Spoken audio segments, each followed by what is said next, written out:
Því fylgja margir kostir að vera með kransinn, sérstaklega á heimaslóð. Í prívatlífinu getur þessi krankleiki komið sér afar vel. Ég get til dæmis sagt það umbúðalaust að allt viðmót og umgengni gerbreytist heima hjá manni við hjartakveisuna. Það er liðin tíð að mér sé mótmælt á mínu heimili og í dag er ég ekki beðin að gera neitt sem hugsanlega gæti verið mér þvert geð. Allir vita að mér stafar lífsháski af uppþvotti á leirtaugi og öðrum innanbæjar snúningum. Áður gátu sanngjarnar athugasemdir mínar heimilshald og vinsamlegar ábendingar vanhæfi konunnar í matargerð orðið tilefni djúpstæðrar ólundar hjá konunni, en í dag er því tekið með brosi á vör þegar ég missi stjórn á mér út af því að fá ekki matinn á réttum tíma, sem sagt klukkan 10, 12, hálf 4 og 7. Og þegar ég rík á dyr út af því að þurfa að éta gras í öll mál er bara sagt, þetta er allt í lagi, hann er bara með kransinn. Skuldir og afborganir eru ekki ræddar við mig nema þegar ég er útsofinn, saddur og nýbaðaður. Allir á heimilinu vita að hinn minnsta geðshræring út af veraldlegum hlutum getur steindrepið mann sem veitlar fyrir hjarta. Að ekki sé nú talað þá staðreynd að matreiðsla og grautargerð gætu orðið hjarta mínu gersamlega ofviða. Og víst er að ég dytti niður dauður ef ég væri beðin að fara út með ruslið. Eiginlega má segja að það sé hagstæðast við kransinn að allir á heimilinu eru með lífið manns í lúkunum og auðvitað ekkert skrítið þó manns nánustu vilja að maður haldi líftórunni sem lengst. Maður er þó einu sinni kallmaðurinn á heimilinu, fyrirvinnan. Það er nú merkurinn málsins. Þegar ég var enn meingallaður að ég þurfti hver einustu áramót að stíga á stokk og strengja þess heit að hætta einhverjum andskotanum. En núna, þegar maður er hættur öllu, þá er alveg út í hött að fara að stíga á stokk. Hverja sá maður að hætta sem hættur er öllu?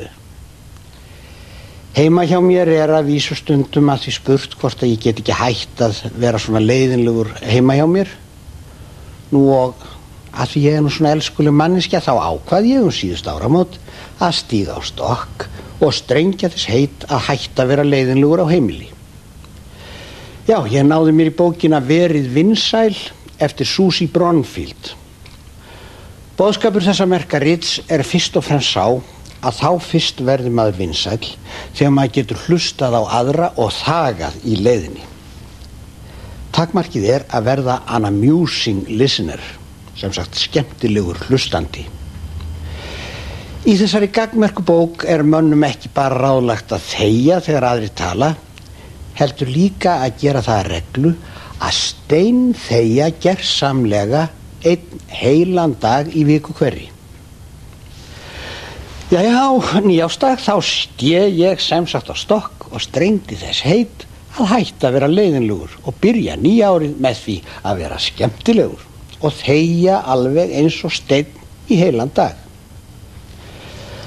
Nú á annan í nýjári, hinum fyrsta degi þagnarinnar, vaknaði ég svo heima hjá mér, nú eins og ég raunar oftast hef gert síðan ég hætti öllu. Og konan, hún spurði mig svona eins og milli svefs og vöku hvað klukkan væri, en ég svaraði henni ekki, eðli málsins samkvæmt. Þá vaknaði hún og sagði, hvernig er veðrið? Ég ákvað að þegja og hlusta vinsamlega til þess að verða á heimilinu álitinn bráð skemmtileg manneskja. Síðan ég að hugsa, sagði hún þá, og mér fannst svona eins og snöggvast að ég væri ekki orðin allt of vinsæll. En ég svaraði sjálfsögðu ekki því bæði er ég nú ekkert séni og var svo sem ekkert að hugsa fyrir nú utan að þetta var að morgni hins fyrsta dags þagnarinnar. Já, ég fór fram á bað, bursti mér tennurnar en úr svefnherberginu heyrði ég mikla skúffuskelli og fyrirgang, líkt því þegar fólk í geðshræringu er að leita að einhverju sem ekki finnst. Svo var barið óþyrmilega á baðhurðina. Ég lét ekkert frá mér heyra því að hvort vekja var að ég hafi lesið það á brendi að vænlegt væri að afla sér vinsælda með því að þegja og hlusta. Nú og svo var þetta dagur þagnarinnar hjá mér. Nú í þriðja lagi var hurðin svo sem ólæst eins og nú kom á daginn. Mér var rutt frá speglinum og ég fór þegjandi eins og lög gera ráð fyrir fram í eldhús að hella upp á könnuna fyrir hana, já, handa okkur. Nú kom hún af baðinu fram í eldhúsið og var svo sem ekki á en að sjá að henni þætti ég hættur að vera leiðinlegur. Og hún tók svo til orða. Gæti ég fengið viðtal? En ég tók Morgunblaðið og fór að lesa það í vonum að hún sæi að ég þagði í góðu en ekki í illu. Andartökunum fyrir mikla jarðskjálfta hefur verið þannig lýst að líka sé því að tilveran stansi nokkur andartök. Jarmur fugla og fénaðar hljóðni og logn detti á. Já, það var einhvern veginn ein slík þögn sem nú var ríkjandi þarna í eldhúsinu. Látiði mig þekkja það. Svo kom holskeflan og endaði með ægilegum hurðaskelli. Það var ok, sagði ég, svona við sjálfa mig, en ég fekk auðvitað strax eftir þanga út af því að hafa rofið áramótaheiti mitt á degi þagnarinnar. Jæja, hvað það, elsku vinir mínir?